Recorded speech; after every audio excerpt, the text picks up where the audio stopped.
अस्सलाम वालेकुम, बिस्मिल्लाहिर्रहमानिर्रहीम। आज हम बना रहे हैं केरी की चटनी। अभी केरी का सीज़न है, इसको सिंधी में अबड़ी बोलते हैं, उर्दू में केरी बोलते हैं। अभी मैंने 1 किलो केरी ली थी, इसको धो के साफ करके छील के और मैंने ये कद्दूकश कर लिया है ग्रेटर के साथ। आप कद्दूकश करें या छोटे छोटे पीस बनाएं, वो आपके ऊपर डिपेंडेंट है।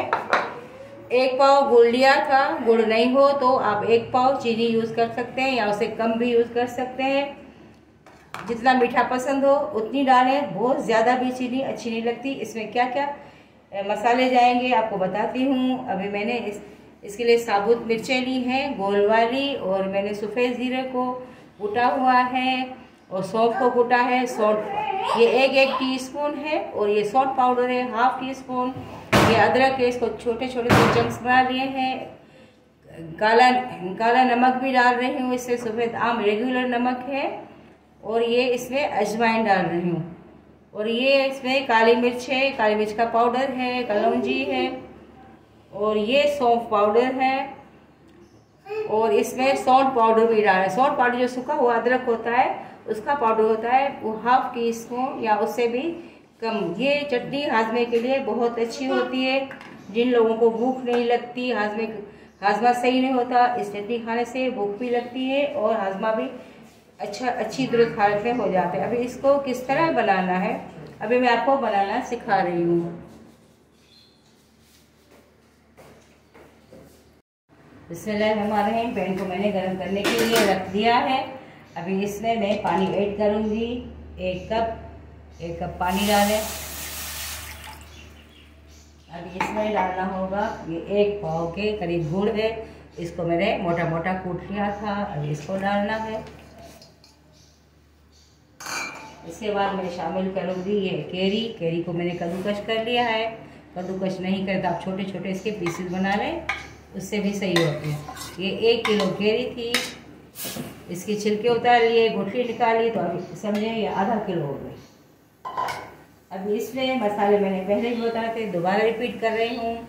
साबुत काली मिर्च है, काली मिर्च का पाउडर, कलौंजी है, और ये सफ़ेद ज़ीरा है कूटा हुआ। ये इसमें मैंने ये सौंठ है 1/2 टीस्पून, साबुत मिर्चें हैं, और ये कुटा हुआ ज़ीरा है, ये कुटे हुए सौंफ है, ये काला नमक है, सफ़ेद नमक है। ये अजवाइन मैं डाल रही हूँ। अजवाइन ज़रूर डालना। अच्छा, अजवाइन नहीं हो तो कोई बात नहीं, लेकिन वो तो बहुत अच्छा है हाजमे के लिए। अब ये सारे मसाले आप दोबारा इसको देख लें, मैंने रिपीट कर लिया। सारे मसाले मिला के अब इसको डालना। अब इन सब चीज़ों को मिला के, अभी केरी का भी पानी होता है, गुड़ का पानी होगा, 1 कप मैंने डाला है। अब इनको ढक के कम अज कम इसको 15 मिनट मुझे पकाना है। 15 मिनट के बाद फिर आपको दिखाती हूँ। उसके बाद आप इसको ज़रूर चेक करना, ऐसे नहीं कि ढक के और फिर आप छोड़ नहीं देना, चेक करते रहना। बिल्कुल लो फ्लेम पे 15 मिनट के लिए इसको रख दें। चटनी बिल्कुल रेडी हो गई है। इसको मैंने 15 मिनट बोला था, लेकिन मैंने इसको 20 मिनट पकाया है। गुड़ जो चीनी डाली है ना, आप अपने पसंद से डालना। ज़्यादा मीठा पसंद हो चटनी में तो ज़्यादा डालना, लेकिन ये खट्टी मीठी चटनी है। अभी इसमें लास्ट में वाइट विनेगर जाएगा, ये 2 टेबल स्पून है। चटनी को सेव करने के लिए डालना होता है, उसका फ्लेवर भी बहुत अच्छा होता है। इसको बिल्कुल ठंडा करके किसी भी जार में या किसी कंटेनर में या किसी भी चीज़ में डाल के आप फ्रिज में रखना ज़रूर। उसके बाद इसको यूज़ करें 1 हफ्ते तक, बहुत अच्छी हालत में रहेगी। फ्रेश बनाएं, फ्रेश खाएं। अब ये बिल्कुल रेडी है। अब इनको सर्व करके आपको दिखाती हूँ। चटनी को ज़रूर बनाएं और इंशाल्लाह ये रेसिपी आपको बहुत अच्छी लगेगी। बहुत मज़े की चटनी बनती है।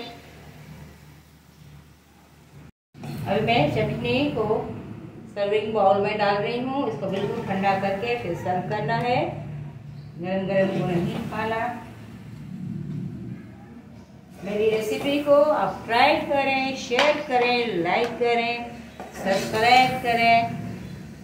चटनी बिल्कुल रेडी है, बहुत मज़े की बनती है। इसको ज़रूर ट्राई करना। मेरे चैनल को सब्सक्राइब करें, मुझे दुआओं में याद करें।